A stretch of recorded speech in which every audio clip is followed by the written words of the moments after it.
Hi, hello everybody, and welcome to Kingdom Compass TV, the show where we talk about shows on streaming services far and wide. I'm one of your hosts, Griffin, Griffy D-Pad, and with me as always, the wonderful, the amazing Mr. Mitch George. Oh, this episode's been a long time coming, man.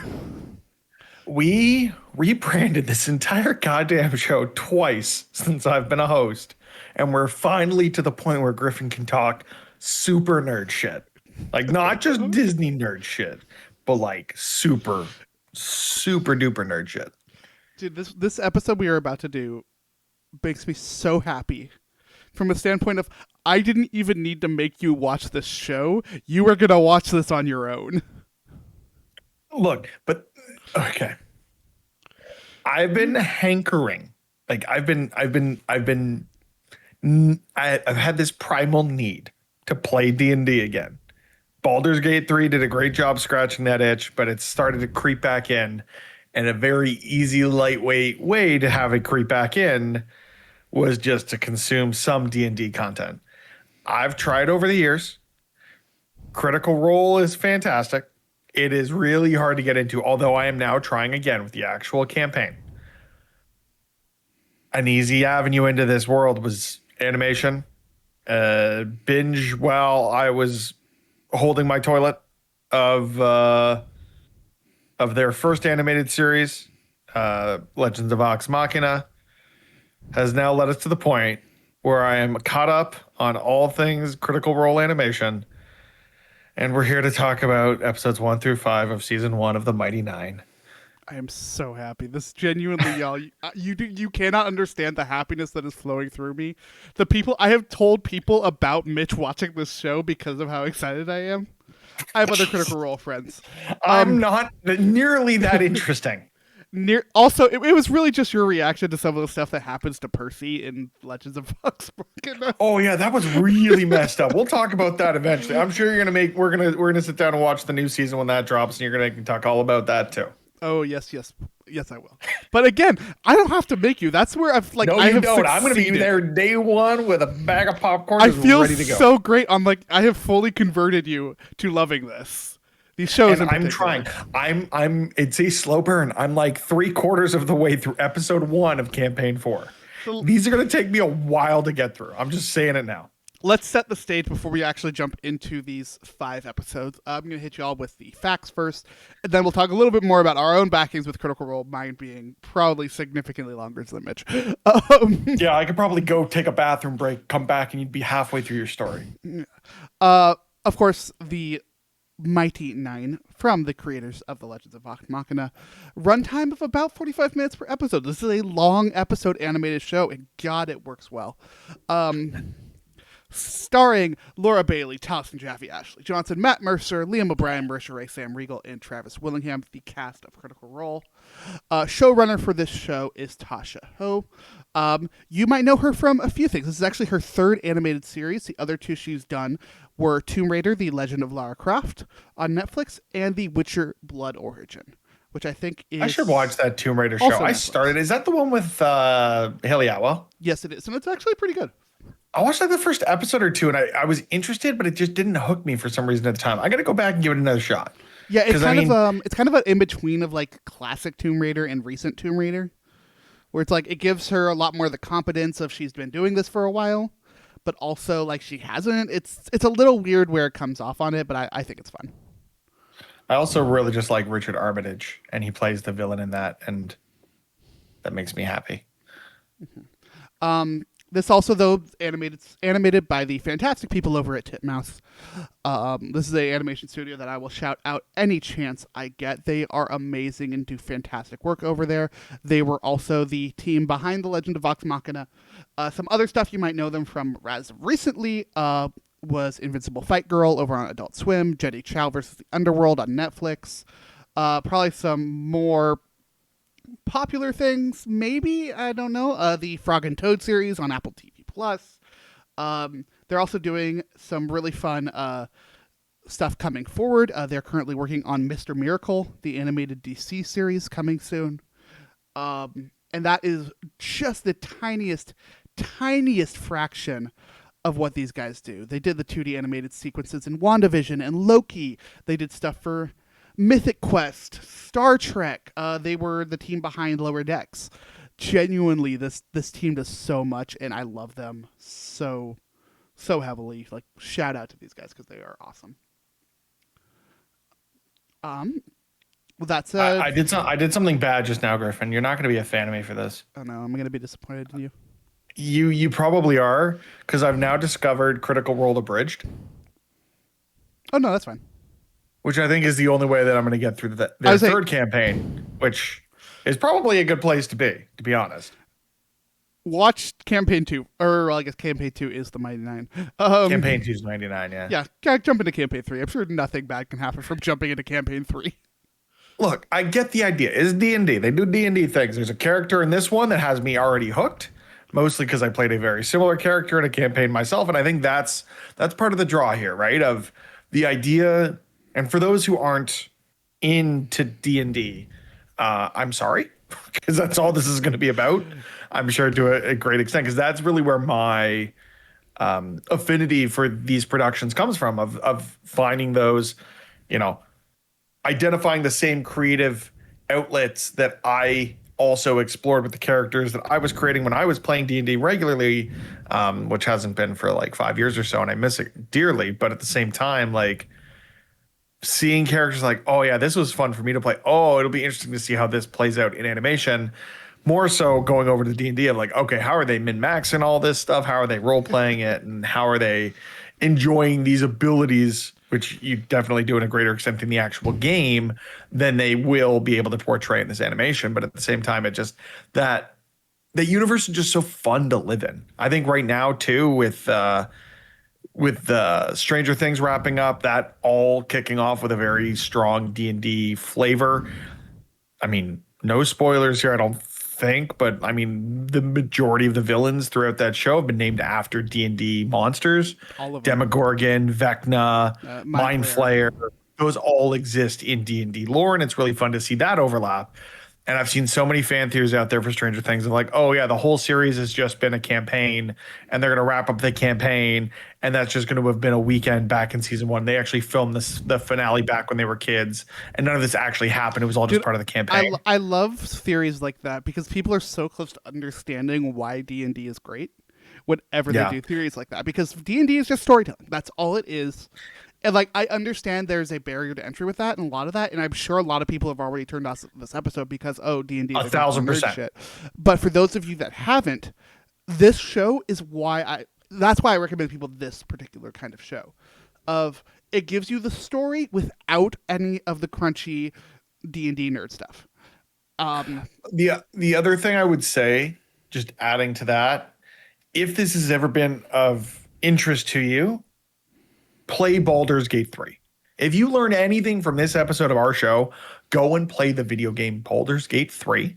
It is an absolute masterpiece. It captures the essence of what D&D is meant to be, and it doesn't require you having to actually have friends that will commit to spending an obscene amount of money to play that game with you.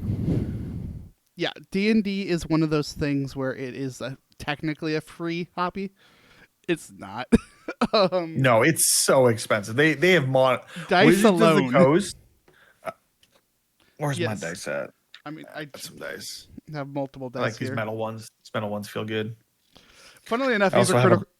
To keep on theme, these are in fact dice I bought from Critical Role, and they are campaign. I 2 also got my characters. buddy to 3D print a dice tower for me. Ooh, nice. Got this dice tower too that doesn't get used, and I backed mystery dice Kickstarter at some point, and I got a bag of loot out of it, which is just a bunch of D2s. Ooh, nice. D2s, Which I think is aka fun. just coins. That's what They're- D2s they're- are, folks. They're just coins, yeah. But I think what's interesting, like they're all different colors, different flavors, so it could also be fun from like I've dabbled in DMing, like I've DM'd a few one shots and stuff like that. So like the creation of characters and just trying to come up with ideas.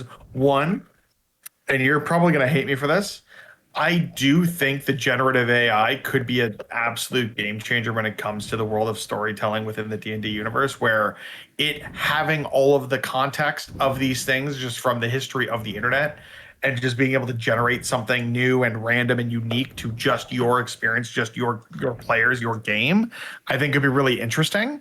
But the D2s are fun because you can just throw a handful of like, all right, well, there's this wizard with his sparkly blue robe and he's got black irises and like just gives a whole lot of I mean, randomization and that's fair. permutation to it. I don't like the AI generation stuff because there's random generation tables that are made exactly for that. But that's getting Yeah. particularly nerdy that I don't think we need to get to on this talk. No, no, you and I can have that conversation offline. But I Um, would say like but talking about from this, just trying to get into D&D, anything Larian Studios, the team behind Baldur's Gate 3 has put out, just go and play it. Like I'm now on a kick where I'm like, all right, we got to get together a party to play Divinity Original Sin 2 now. okay, I'm gonna bring us back to talking about Nine because Do we have to? we talked Critical Role. I want to talk about it with my history on a little bit. You are much more lax, but into D&D. For me, I Yes. adore Critical Role. I love D&D as well. I am a dungeon master who are the people who run games. I am a player. I am playing in Critical Role's actual game that they made called Daggerheart.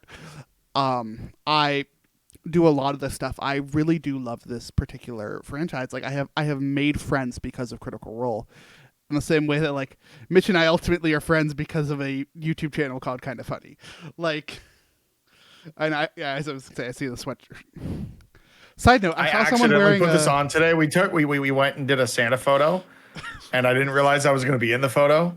And we finished. The cover's like, "Why were you wearing your cult jacket?" And I'm just like, "It was on top of the pile. I'm The sorry." amount of family photos I have where I'm accidentally wearing either Kind of Funny merch or Critical Role merch is hilarious at this point. Not zero, is what It, I'm hearing. it is probably double digits.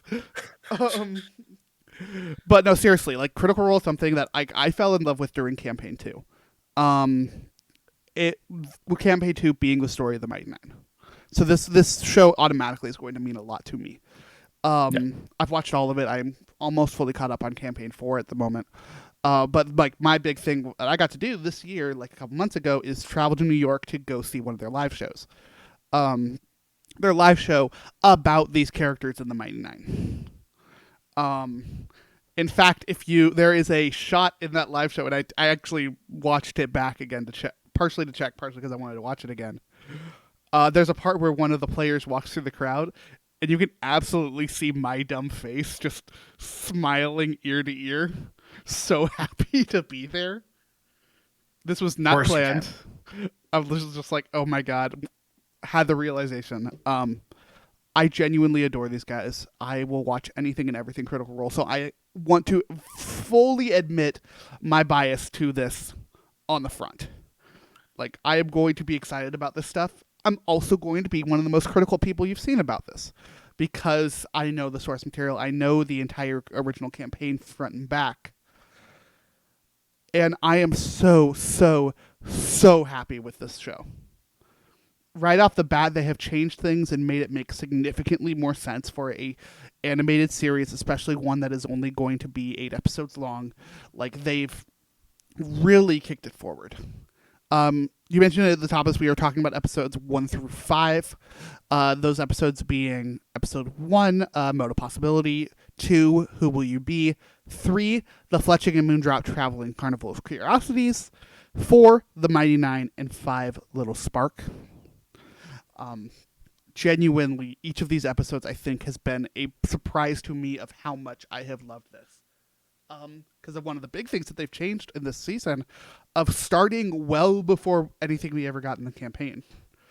Yeah, it felt like a prequel, that first episode. It definitely felt like you're not even a session 0 to put it into D&D vernacular of like the session where everyone sets up the characters and all that stuff. Like that is when they come together at the carnival. Like these first 2 episodes are all just exposition and character growth and world building. And I thought that was a really interesting choice to not just jump into it with your main, cast of characters, but building all of this lore in around them. Like that opening scene, that cold open, possibly one of my favorite in animation. Like it's just It's really really freaking good. good. Yeah, the way they've done magic in this episode, especially Dunamancy.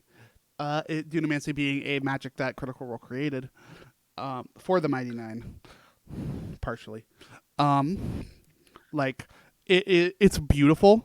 all the magic looks super cool. Everybody's magic in the show is incredibly unique to them. But also just the world that they have of the Kryn dynasty in that opening shot. Oh right, forgot. Full spoilers for all 5 episodes. This is a spoiler Yeah. show.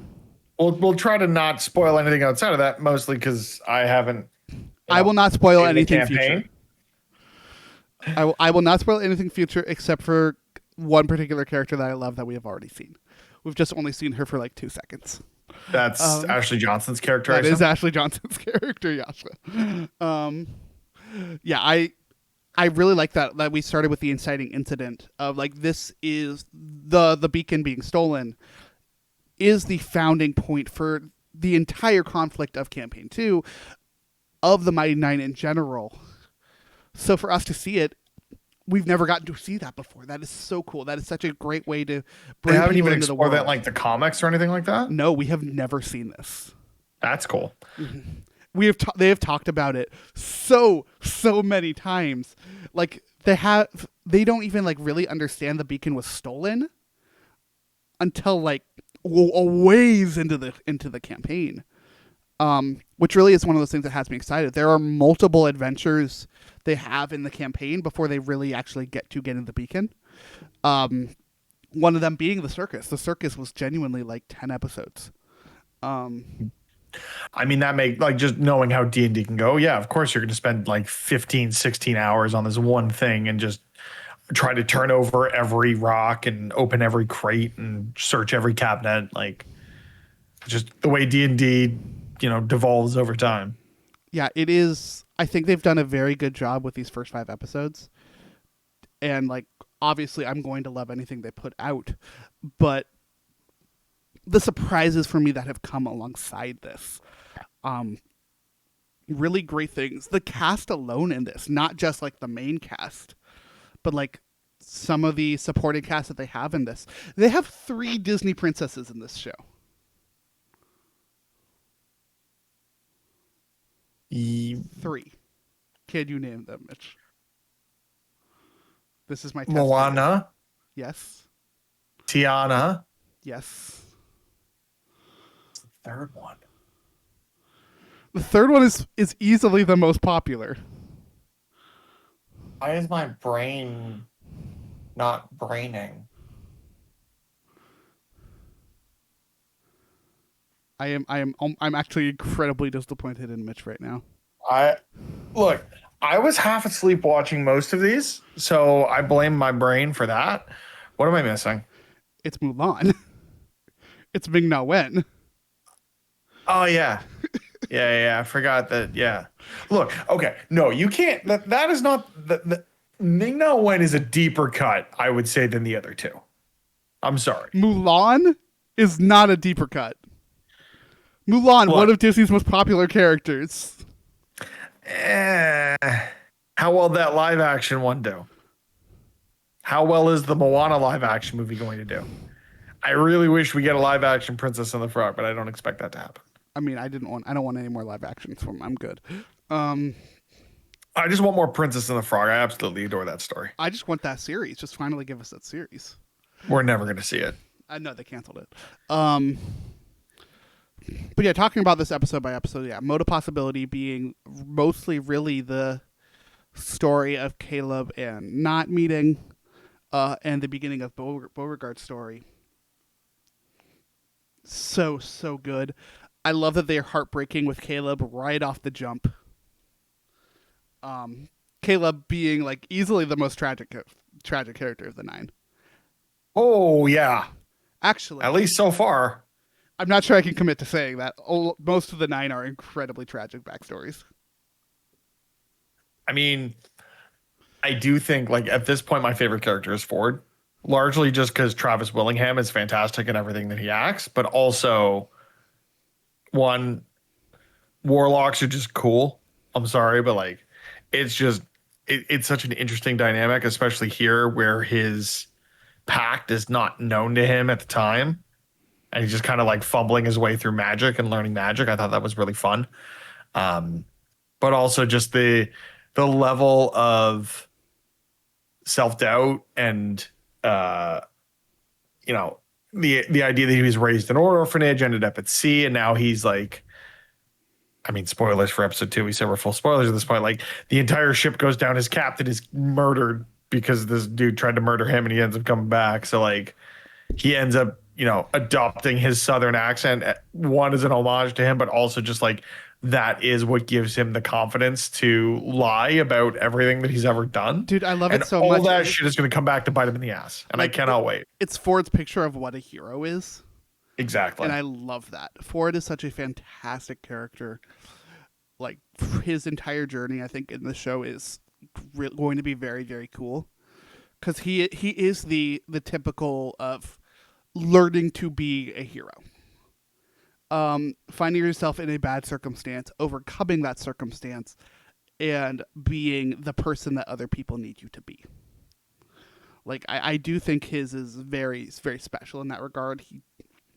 But his is on it as much as I love Ford. He is not my favorite. My favorite is always going to be Molly Mock. Jester. No, I adore Jester. Jester is my favorite character easily, but my favorite story is always Molly. Yeah, I mean it's interesting right now. I'm very curious at this point, like because I don't know anything about the characters, so it's Molly's just in a really odd spot, I would say right now. Like there's more, again, all of these characters, there's more to be said and more to explore. And I do think that I don't want to compare with what I've seen thus far of The Legend of Vox Machina, just because I haven't gotten to the end of campaign 1, but it does seem like these characters have a lot more depth to them, or they're at least a lot more nuanced, I would say. I would say they're way more nuanced. They're also kind of just shittier people. Yeah, which I think is just always fun to unpack when you have this like band of miscreants come together with a shared goal. Yeah, the way I've always described it is that like Vox Machina are the Avengers, Mighty Nine are the Guardians, and then Bell's Hell's campaign 3 are the Suicide Squad. It is Mighty Nine are the reluctant heroes. Yeah. And I will always prefer that story to, oh, we're good for the sake of good. It's like, no, there needs to be a reason. And I think a really good example of that is Beauregard. Bo's a character that I also love. Bo is just absolutely an asshole. I forgot how much of an asshole Bo was in early campaign when she hadn't let her guard down around everybody else yet. So seeing her just full fuck you energy in these first few episodes, I'm like, yep, yeah, that's Bo. She sort of just punches an old lady at one point. There's also the point of like, yeah, her in the bear costume. But yeah, everything with her and like using her as a navigation to teach us about the expositors, but also the Volstrucker. The Volstrucker as being these elite wizard assassins. Like, I've really liked that angle for it. Then to get the reveal of like Caleb and Bo both being, oh no, she found me. Yeah, that was great. And then just, I mean, I know our original plan was to do 1 through 4 and then 5 through 8. I'm kind of glad that we included 5 here just because we're really getting into the shit. Like, and I do expect, I expect other episodes to delve into other characters to similar depth. And 2, there is no universe in which this does not get a second season or third season or fifth season. Like I think this it already show has a second season. Okay, good. Because like there's not enough time left for me to get enough story out of these characters in just 3 more episodes. I need more. And maybe more is going back and watching campaign 2. I don't expect it to be. They got a bridge. Maybe. I don't know if there's a bridge for campaign 2. There is. Tell us now, God damn it. I know they've abridged them at least in writing form because I read it. Okay. Let me see. But yeah, I mean, let's just jump to episode 5 then. Let's talk about Caleb's backstory. Caleb, I think, is one of the fan favorites of the Mighty Nine. He always has been. Liam O'Brien, in general, has just captured the heart and soul of everybody. But yeah, Caleb's a sad boy. He really is. It's not like, dude murdered his entire fucking family. What the fuck? Yeah, there is. I'm torn about talking about something with this, but I feel Nah, fuck it. Just do I'm it. going to talk about it just because we've gotten past that point. So yeah, Caleb tells his story in the campaign really pretty early on, not this early. Um, but the whole idea of him having to kill his family, at least in the campaign, I'm not sure if they'll follow through with this in the show, is that Trent placed a false memory in him Uh, that his parents were traitors. oh, interesting. Trent, evilest motherfucker in all of Exandria. Well, yeah, I'm starting to get that the that guy vibe. that you see in like one of the first scenes you see him in is him teaching people how to lobotomize somebody. Like, yeah, evilest motherfucker in all of Exandria. Yeah. Also, looking through this, it looks like they've only done abridged thus far for campaign 3. Oh, okay. I mean, it's worth So it still. I still Um, think like okay. So here's the thing. Like my history with Critical Role, I've tried before. Like campaign 3 started, I'm like, all right, I'm gonna get in here. I'm like, all right, freshly cut grass. Like this is awesome. I'm all in. And then like life happened, and I didn't have time to watch 4 episodes of this content a week. fresh cut grass is such a specific pull. I love it. I mean, the reason it's a specific pull is because one, it's memorable as hell, and two, it happens in the first hour of the first episode. FCG is a fantastic character. I love that boy. Um, yeah, campaign 3 is just it's as much as I adore it, it is a very bad jumping in point. Fair enough. It's one of those I things feel like of, I've like, they gotten have enough out of the animated shows that jumping into that, especially in the abridged form, might not be as challenging, especially someone yeah, you who understands D&D. the problem for campaign 3, and I feel like you are going to be okay because you've watched the animated stuff, is campaign 3 requires or relies a lot on campaigns 1 and 2 and I the see. world building that they already set up. Makes sense. Because there's a lot of storylines around like residuum, which Mm, was I was very excited to see their use of it in this. I don't know if you caught it, but the green crystals that they're shoving into their is arms residuum. is Yeah. residuum. Yeah. How would I not catch that? The entire crux of this is that residuum is a MacGuff. Like there's two MacGuffins. There's the green stuff, and then there's the beacon thingy. And the bad dudes bringing them together to do bad dude things. Like that much I get. And I so much of Caleb's story is first off that happening to him. Like that's an incredibly traumatic event, even aside from killing your parents and the cat. Um, man, that shot of the cat was mean. Unnecessary. I mean, I'm not a cat person. We've talked about this at length. I am very much dog over cat 99 times out of 100. And that one shot was the one. Jesus Christ, dude. You feel, especially like knowing how much he's been trying to just, you know, reunite with this cat. Like that's where we catch them in episode 1, right? Like this whole prequel of like, okay, I need my components. I need to be able to be a wizard again. Part of that seems to be, at least for me, he needs to get back to being able to cast Find Familiar, and this cat is going to be his familiar, and that's how he's going to, you know, pay homage to his family that he's murdered and try and make amends and use that as a catalyst to do good in the world, I'd assume. But who friggin' knows at this point? All I know at this point is dude like fire a little too much. Yeah, his entire thing is fire. No, I know. I love it so much. Like he built his character around that. That character has trauma around it. It's fantastic. And I do like that because, like, we got the halfling wizard whose whole thing is poison. I assume the other two blokes that were Von Struckers or whatever it is. I know it's not Von Strucker, but that's just Casual Marvel. that's where my crossover. brain go. That's where my brain goes. I'm sure they have their own evocation domain that makes more sense, lightning or earth or whatever it might be. And I think that's a really interesting take on wizard, and that's one thing I found of just like D&D in general. Like there is a lot of ways to min max characters, and when I say min max, it's like planning for optimal builds and doing all of these things and making sure you're investing in the right stats to get the right build, like you would in any, you know, run of the mill RPG video game. This is just in tabletop form.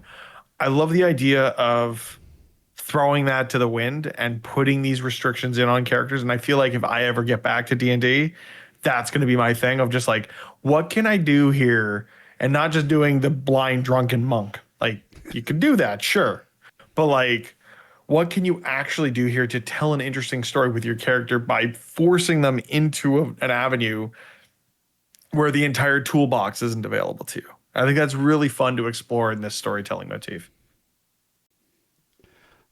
So I think one of the interesting things with like maxing your characters a certain way, like let's get nerdy with it, right? Let's go full D&D with this talk. We're already full nerd. If y'all are still with us, thank you, but we're going full nerd with this. The way I play D&D has changed since I've watched Might and Nine specifically. I was very much a min-maxer at first. Now I'm specifically like role play is where I'm at. Of what if we changed everything to make things work within specific character archetypes? And what if we had particular goals within those characters? And rather than picking magic-based spells based off of, oh, that's a powerful spell I want, what if I made it make more sense? Enter room, throw fireball, leave room. Like that is the wizard MO. Mm-hmm. Like I have a character I'm designing for a game right now that is based around astrology. Sorry, not astrology. That's a separate character. Astronomy. I have two. And astronomy is more interesting, and I really hope that you're thinking Circle of Stars Druid. I am thinking Circle of Stars Druid. I played Circle of Stars Druid. So much fun. And I am having so much fun designing that character to be about this specific thing.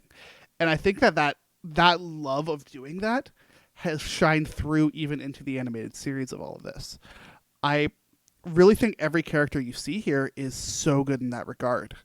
The thing that I really love about D&D and Critical Role especially is something I really love about this show, which is this show is character driven. This is we want you to care about the Nine, and you are going to care about the Nine, goddammit. I don't think they've done a bad job of teaching like just how much we care about everyone. We've already gotten one of the greatest speeches in the campaign history, and that is not Molly's. Knots. Molly's was never. Knots is really at the end of episode 5 there. Yeah, I'm the adult. Boy. Yeah, how do you feel with that one? Because I love that speech. Man, like it hit in a really, really powerful way, especially like as a newer parent, right? Like understanding you understand your role, and like not is a seriously flawed individual, just with the blatant alcoholism and just general lack of empathy in most of what we've seen thus far. So it's a really interesting, not necessarily a twist on the character, because it's who the character is, but this revelation of just like, nah, like I would do anything, like this is my homie. Like it's really nice to see that, and I'm very curious to see where this character goes, because like again, this is the sometimes DM, usually player brain sneaking through of like, Goblin's not a playable race typically. So like, what's going on here? It's not an actively used race a lot. Goblin is a proper race now to play in D&D. Now, but like back when they did this, or just in 5e in general, like base 5e, was it? Mm-hmm. It's just not it's an abnormal one. People don't normally it's play not very common. So I'm curious to see like what is the root of that? Does that go anywhere interesting? Because I don't think like the way not the Brave is presented right now is no comma. Well, yeah, I know, but like it seems like there's, again, all of these characters have layers. They're like onions. They're like Shrek. And I'm very curious to see, as these layers start to get pulled away, who these characters truly are. And I'm very interested in that in a way that I wasn't with Vox Machina, because Vox Machina was just like, we band of people do band of people things with a couple of small revelations, but mostly we just want to bang each other. Like, they're all hot. Like, that's all good, but like, for what it's worth, they're all hot is a thing in all of the campaigns. All of their characters are always hot, but not the Brave is a goblin. So I get there's probably people who are into that thing, but like, nah, B, like that ain't me. You know what? Fair enough. We'll get to some characters later on that you will question me. I am very sure of that because I know you and I know Let's talk you. about the hot Minotaur played by Raul Coley. Let's not say we didn't. Because again, no future spoilers, Griffin. We've only That's seen episode 5 episodes. one. That's episode one. I must have missed that. The Minotaur that talks to like a Essek. Oh, that's Raul Cole. That's Raul Coley. Oh, okay. Dude, the people that they have in this genuinely so great. Like Vandrin, Ford's mentor, is played by Tim McGraw. Yes, that one I caught. But and also oh, what's his name? So I've got the IMDb up here, but I just want to remember specifically because like the one that really threw me was, I mean, Gustav being played by Alan Cumming was one, but that wasn't the one I was thinking. Jonathan Frakes here as Xenoth. Like, the fuck? We honestly, my favorite. Oh God. I am totally terrible with names. I'm so sorry. Can you give me the name for Princess Tiana's voice actor who plays Marion? Oh, well, I Ruby. should know this.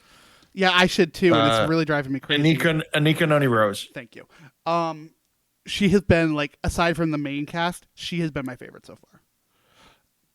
That was a lot of fun. Just the backstory that we have there with Jester, like that's first a lot and of fun. foremost, if you're going to get somebody to be essentially a lounge singer, you get her because she is. I mean, that was good. basically Tiefling Moulin Rouge, and I was here for it. Mm-hmm.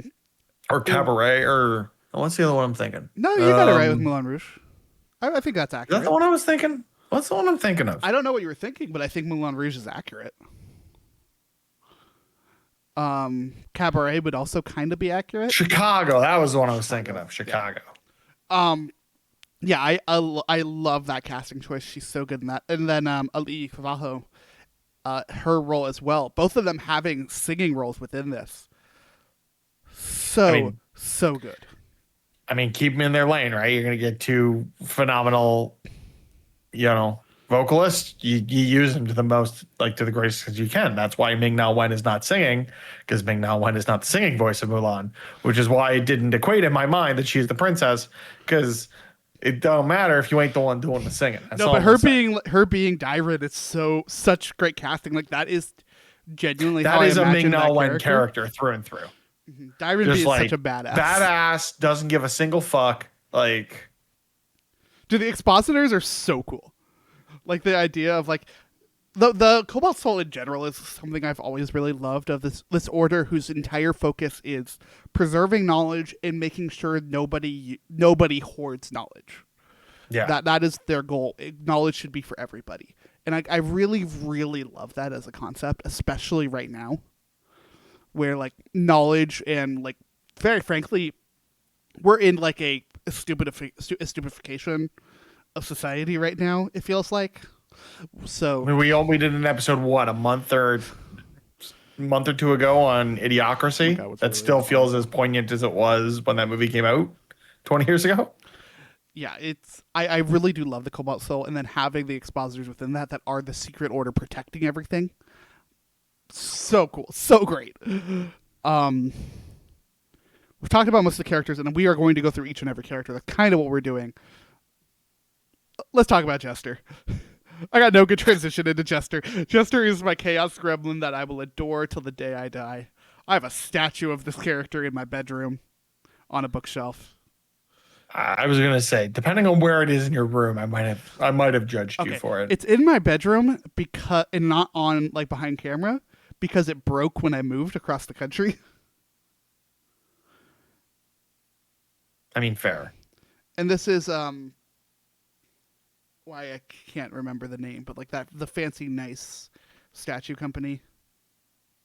That narrows it down. They do to like nothing, the Marvel statues that look like exactly like the actors. Hot Toys? No, it's like first four figure. It'll come to me later. Sideshow? Sideshow, yes, that's the one. I Google the fancy Marvel statues, and it was the first thing that came up. Yeah, it's a Sideshow Collectibles statue. They did a whole Mighty Nine run. They still are technically doing that. Do not look at that. They are spoilers. I mean, I'm just looking at the website. Actually, funnily enough, they just released a fresh cut grass statue. Um, I love Jester. Jester is that character that you can't help but fall in love with. She, I think, really is the heart of the Mighty Nine. I, I mean, at this point, as you know, an outsider, it doesn't even feel like the heart of the team, but more so just like she is the character that I see as the like with the way that the narrative is being portrayed in the show. Like she is the audience character. Like she is the one that's there, kind of a blank canvas, entering this world for the first time. We're along for the journey. She's just got this like innocence to her, even though she's got some deity in her head that's just telling her stuff, giving her weird pink magic, floating, narwhal thing, whatever they are. They are hamster unicorns, and they are wonderful. Whatever. What I'm trying to say is it is a very common narrative trope to have a character that is fresh to the world that becomes the vehicle to allow the audience to ingrain themselves into the story in a way that they can't if, you look at something like even something as large as Avengers Endgame, taking it back to talk earlier of these different teams, right?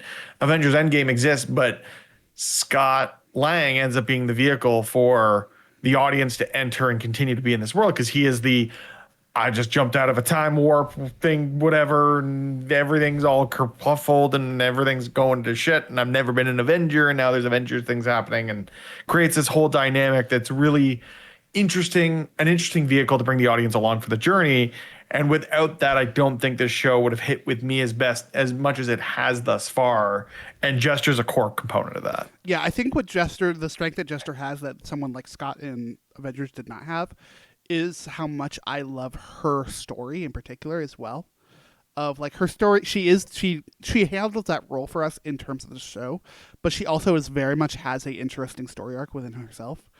We haven't really gotten to get too much into it. But yeah, I love that she has to run away from this town because she fucked with the wrong dude. Like, I think that is incredibly interesting, and I hope we get to see more of that, more of the consequences of that in the show. We didn't get too much of it in the campaign. We got a little bit. But I think it does feel like they're leaving room to tell larger stories with these characters, assuming they're going to get a multi-season run similar to Vox Machina, and I'm here for it. One of the other things that I really like about Jester that I'm not sure we're going to go into on the show, but I would really love, is her childhood. It is how she was raised, because she was very much raised with never leaving home. Like, we get that a little bit, but I mean that like literally, she was not allowed to leave the building. Her mom is, I forget the name of the phobia, but like afraid to leave. Agoraphobic? Yeah, I think that's right. The fear of leaving your home? Yeah. I believe it's agoraphobia. I'm just going to fear in avoiding places or situations that might cause panic and feelings of being trapped, helpless, or embarrassed. Yeah, agoraphobia. Like, and that very much affects Jester in her upbringing, and that's why she is so like, oh yes. That's why like her entire idea of romance, in case you couldn't tell, because it's incredibly obvious, her entire idea of romance is smut. Oh yeah. Like, she's horny as hell because she was raised in a whorehouse. But also at the same time, every time Jester does the classic Laura Bailey dirty joke chuckle, you know exactly what I'm talking about if you've seen this. it kills me every time. Like, Jester, I think will always be my favorite character just because of this character. There's an innocence the way she to plays it, she right? just gets right into your heart. Yeah. And that's something I think you kind of start to see in the show as well. Like, Ford can't help but love her and work with her. The rest of the Nine can't help but love her. Molly can't help but sympathize with her and the Traveler. Like, I can't wait for us to get into some more of the Traveler stuff, because the Traveler is such a fascinating deity.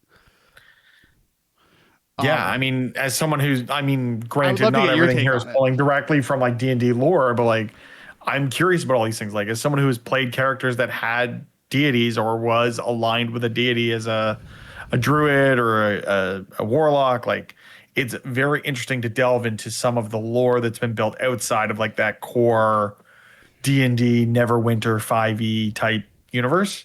So yeah, I just want more. Give me more, Griffin. Yeah, I'm And trying don't to just say think. go and watch the campaign. I mean, go watch the Because I campaign. know that was what you're going to say. No, I don't want you to. I don't want you to spoil yourself. I think that Okay. this is the. I think this is going to be the best way to watch it for a lot of people. I love the campaign. I love sitting down and watching a 4 hours video of a bunch of people sitting in a single spot for 4 hours and playing Dungeons and Dragons. That is not for everybody. I want it to be for me. So I'm hopeful that I can Look, the bring myself to greatest. stick to or at least get through either the abridged version of 3 or try and keep up with 4, but it's life is hard, dude. The I mean, greatest it's thing I not hard. ever I'm did very for very lucky with the position I'm in, but just like right now is not a good time to be getting into a D&D campaign. the greatest thing I have ever done for my enjoyment of Critical Role has been listening to it as a podcast. Okay. But also I being need to ask you willing about, to jump back. I jump back and forth because I will listen it to sometimes, watch it other times, okay. mix and Like that's match. my biggest thing is like I assume that it's probably just the fact that I'm using the Apple Podcast app, but like I find it so hard to listen to a podcast start at the beginning of something and have it go through sequentially in a way that isn't just a nightmarish user experience scenario for Oh, me that's in just my head. because no, because I use the same app and I've used that and I've also used Spotify. Um, it sucks. Apple Podcast is a terrible app. It is god awful, but But it's there's nothing also else the out there. easiest one to use. I know. And that I sucks. I would go back to That's why Spotify. YouTube is so much easier for me, but I can't bring myself to pay for YouTube Premium to get downloads and offline listening I mean, or I'm the like screen person. off listening. I will genuinely just stream YouTube videos in the car. I'm not watching the YouTube videos, people. I But you'll but I'll you'll listen to it. have the screen on in the car and just use your mobile data to Yeah, but that's also yeah. because I pay for unlimited data. So like, That's I'm not not worried okay. about that. Canada's not that generous. We have this like three-headed behemoth that is our mobile carriers, and they all The only one I know about is Telus. So so Telus, Rogers, and Bell are kind of this old like it's an oligopoly at this point, right? Where they're price fixing with each other. They're colluding to over artificially inflate what it costs to actually provide this. Most expensive countries for mobile data. I believe Canada is probably in top 10. Looks like we're not top 5. Uh, Uh, I thought we'd be higher. Maybe it's because our dollar sucks. Where are we here? Canada. That's not right. Oh wait, is this like? Oh, that's the average cost. Okay, so in a survey of 237 countries, by the cost of 1 gigabyte of mobile data in U.S. dollars, Canada is 216th. Out of 237. So we are top 20 in the world of the countries with the most expensive mobile data. oh There is damn. not a I mean the US is up there too. So not to rule y'all out, but like in terms of Western civilized countries, there are one, two, three. I'd say there are 4 on this list in the top 20. Okay, that sucks. And it's Canada, the US, New Zealand, and Switzerland. I would also throw out for folks. This is not for you because apparently your world data sucks. One of the best ways, honestly, to keep up with Critical Role is Beacon. And I know that sounds like me shilling for the company. Beacon is their streaming service. Genuinely, it's just the easiest. It's my one streaming service I pay for outside of Disney Plus. It's worth it for me as someone who watches this every week. It's not for everybody. Especially, it's like it is for Critical Role fans and only Critical Role fans. I mean, it's also only $6 a month. Yeah. Beacon is fantastic. They're also doing a talkback show right now about Inside the Mighty called Inside the Mighty Nine. They're also putting it up on YouTube, but the Beacon version has an extra like 30 minutes. It's fun for watching if you're interested about the show. It's really good on that regard. Bringing it back to the show, there's a few more things I want to talk about through these 5 episodes. We talked about Caleb's backstory a little bit, and how Trent is just the most evil motherfucker in all of Exandria. Yep. That said, I love Astrid Nadewolf. I love their relationship as well, them and Caleb. And I cannot wait to see more of that in the show. I can't wait for the inevitable moment that they have to face each other. Yeah, no, it's that showdown is gonna be next level. Kind of keeping things moving because we have been going for a while. Yeah. Let's talk about a major change between the campaign and the show, and that being Toya. Toya did not die in the campaign. Huh. Okay. Toya, Interesting. alive and well. You know who else is alive and well? Gustav. Gustav did not die. Huh. Like,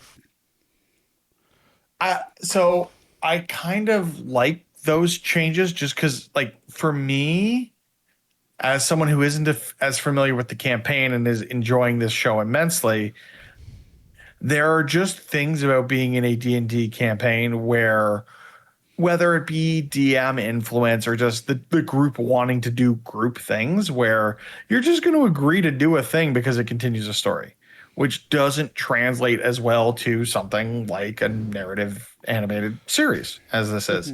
And I think both of those deaths add a lot of, like, again, it's all about these layers, right? It's adding credence to this group coming together, the way that they come together, the way that they stay together, the catalyst for their adventures is these deaths. So I'm really, yeah, I really love it. aligned with what they've done here. Yeah. I was slightly disappointed they killed Gustav just because I love Gustav.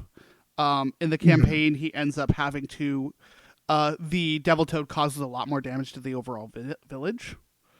And Gustav ends up having to essentially work in indentured servitude to the village for who knows how long, until the Mighty Nine eventually come back at the end and pay off his debts. Then Toya just kind of goes off and does other things. But I think it's both Gustav and Toya's death, I think, serve really good roles within this. Toya's death being one of those things of not everything is going to be the same as the campaign, but also it is that inciting incident, which I think that this group very, very much needs. Because, like you said, like in the campaign, it is believable that they would all go off and continue to hang out, but it makes far less sense in this. Yeah, absolutely. And then I think Gustav's death is such a major thing for Molly in this show. Molly in the campaign is very much Gustav telling him, no, you need to leave. You need to spread your wings. You need to learn more about your past, even though you do not want to. And I think what they've done here is really interesting, of just like the trauma of that death basically pushes him away from the circus, which I think is the right call. Yeah. I am curious how this will lead, though, then into Molly eventually having to learn more about his past. I don't think that's a spoiler. Every character that has amnesia does this. There have been kind of like small glimpses of like the blood magic stuff that he does and just has no idea where it came from or who he was prior to his life in the circus. Like there are elements of this that are going to become needed in terms of the exposition. I don't know at what point that happens in the campaign and where it might translate here, if it's something they might explore more this season, if it might be a cliffhanger going into next, whatever it might be. There's a story there to be told that once they've wrapped up this whole like beacon and wizard stuff, it's just going to unpack into the next scary ass ball of wax that they're going to have to unpack in season 2. I really wish I had my phone on me right now, but my phone the case I have on my phone is a Mollybach case. So you know that I'm very much here for this character. I'm very, very interested to see what they do with him. No spoilers. I think Molly is the blank slate that is the most interesting, because it can go the most places. So I'm very excited to see how they pull things around for this particular character, because I know they're gonna make us love him, and I am And so happy about that. what I'm most excited about is once we get through these episodes, season 2, season 17, once it gets here, again, it's going to be what they change, because I genuinely will be living for you texting me being like, what the hell did they just do? That's not what they supposed to do. And you like critiquing every little change, even though it's probably going to lead to the story being driven in a more interesting direction for animation, is going to be different than the thing you like. And it's this whole thing of just like yelling into the internet about them changing the source Well, material and blah, blah. I critique the changes, but also, and I did this with Vox Machina as well. Of, oh, that's a huge change. I love that, but I that's was a going to huge say, it change. seems like you're more in the mood for it than not. I think a lot of the changes have to be made when you convert something that is 4 hours per episode to an 8 episode TV series. So like, yeah, it's gonna change a lot, and I'm incredibly excited for these next few episodes, like Many Gifts, Belonging, the Zadash Job. We're going to get introductions to characters like the Gentleman, and the Beacon will finally start coming into play. Like, I'm very excited for some of this stuff coming up. And Like, given we've only got 3 episodes left, I wouldn't be surprised if this season ends on a cliffhanger of where we're going next with the Beacon, and then next season is just finalizing that. we Again, already got a similarly to massive cliffhanger at after the beginning of the first episode, or at the end of the first episode. We saw things that I know are at the end of the campaign. yeah. Like, and I'm so curious to see what comes of that. And again, I think they're going to do something very interesting here, where we saw season 1 of Vox Machina be a very self-contained story, and then seasons 2 and 3 have kind of had this through line to one another. There wasn't a major, culmination of events in season 2, because they knew they had at least a 3-season order at that point, where they took the time to tell a longer story. And I do think that they're going to do the same here with the first 2 seasons, given that if that is the series order thus far, stretch out the Beacon thing, have it extend over the course of these 2 seasons, and then explore more of what other characters' motivations are to remain with this group and to remain in the party and to continue adventuring and doing the things that they're doing. Yeah, I think for the max to tell the entirety of the Nine story, I could see them doing it in 4 seasons. I think you do 2 seasons with the Beacon, or well, even then though, it could even just be like a season and a half, and then there's some like twist halfway through season 2 that that moves them on to the next thing. The way that Mighty Nine works is, with the exception of one little bit area where I again find spoiling with this. Doesn't feel like it's going to be massively plot point. There's a point in the story for the campaign where they're like, "There's a war brewing. Let's run in the opposite direction." Even here we get that scene in episode, the beginning of episode 5, where no, we can do this, and then Ford is immediately poisoned and he's throwing up his guts. Like, oh yeah, well, maybe we could not do this. We'll buy you some time, but we should probably run. Yeah, I mean, the Nine get in over their heads more often than not. There's a lot of things that need to happen, but I think that it's honestly I could very much see them going and adjusting here and there and having a very specific, straightforward through line throughout most of this. But I think ultimately there are two major stories where I can see them going half and half, and then having those smaller stories that are important to the Nine incorporated in all of this. Now, that said, I'm going to say something, Mitch, that is going to make 0 sense for you. But this is for any other critters, and if somehow someone at Critter Horrors listens You to this. call yourself critters? Yeah, we're called critters. Shut up. I'm not saying anything. Shut up. I can hear it. Saying you with my eyes. Y'all, please give me Kiri. Kiri is my favorite NPC, the best NPC. She is adorable. She is the best. Give us Kiri. Kiri is a little Kenku girl, and she is adorable because Kenkus are mimics. That sounds horrifying, and I'm sure we'll get there when we get there. There is one final character to talk about, and I'm shocked we have not talked about him yet. And then we'll wrap this up for real, and that is Essek. Yeah, there's some interesting motivations there. We're seeing so much more of the hot boy. Yeah, but also he's going to get his, and it's probably going to be sooner rather than later. Just because motivations here. And again, you're putting your arms up in the air. I don't. I, with what they're I telling have with no this idea. character thus far, I wouldn't be surprised if they're setting up this character to subvert expectation of all y'all critters that are expecting something, and we'll get something totally different. Yeah, I love Ethic. I love finally getting to see the story of his mom.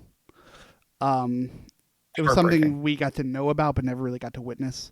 And I love that he is our eyes into what's going on with Trent and what's going on with the Empire, or not with the Empire, with the Dynasty. Um, I think that those were two incredibly important parts of the campaign that we just really never got to see much of. And so getting all of that backstory, getting that information, I'm incredibly happy with it. And also heartbroken because man, like the whole seeing the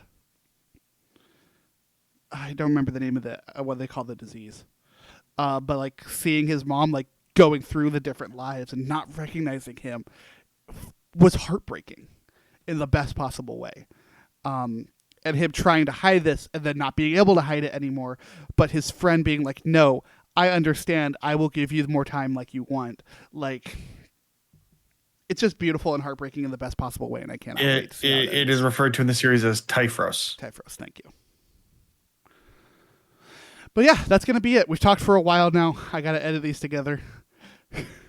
Thank you very much for listening. We will be back to talk about the rest of the Mighty Nine when it wraps up. But this is not the only TV show we're talking about right now, Mitch. Oh my god, that comes out tomorrow, doesn't it? That comes out in approximately too long. It should be out now. I want it out now. No, because you moved to the East Coast, so now you have to wait until 3 a.m. like the rest of us. Although, did they do the thing where they did it midnight PS or midnight, like 9 p.m.? Sometimes they do that. Yeah, I think they're doing 9 p.m. for West Coast, 12 p.m. for us.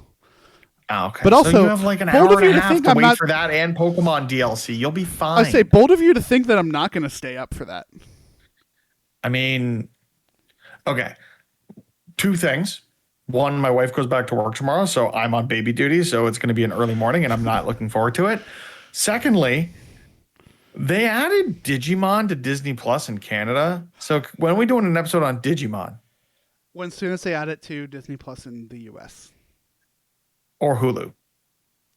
It was Fox Kids after all. All right, let's check. But that's not the point of this. We are going to be talking about No, Percy it's not. Jackson episode by episode Percy as Jackson well. and Olympian season 2. I know. Something we're very excited for. Okay, Griffin's really excited for. I'm super excited. I've read these books. Like I've read these first 5 books. I've just reread book number 2 to get excited for this one. I probably should, God damn it. but I didn't. Okay, Mitch.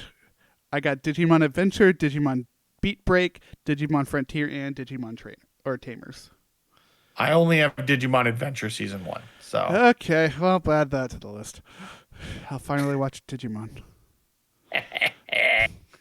Of course, I folks. know a friend of ours who would love to come on to talk Digimon. No, I'm not letting him anywhere near the podcast again. That's Yes, chaos. you are. On that note, thank you everybody for listening. We will be back to talk about more stuff soon. Of course, always hit that subscribe button on YouTube. If you're on podcast services, check out the YouTube. If you're on YouTube services, check out the podcast. Please rate and review us if you have the chance. Thank you for listening. Have a fantastic day. And until next time, be good to each other and have a magical day.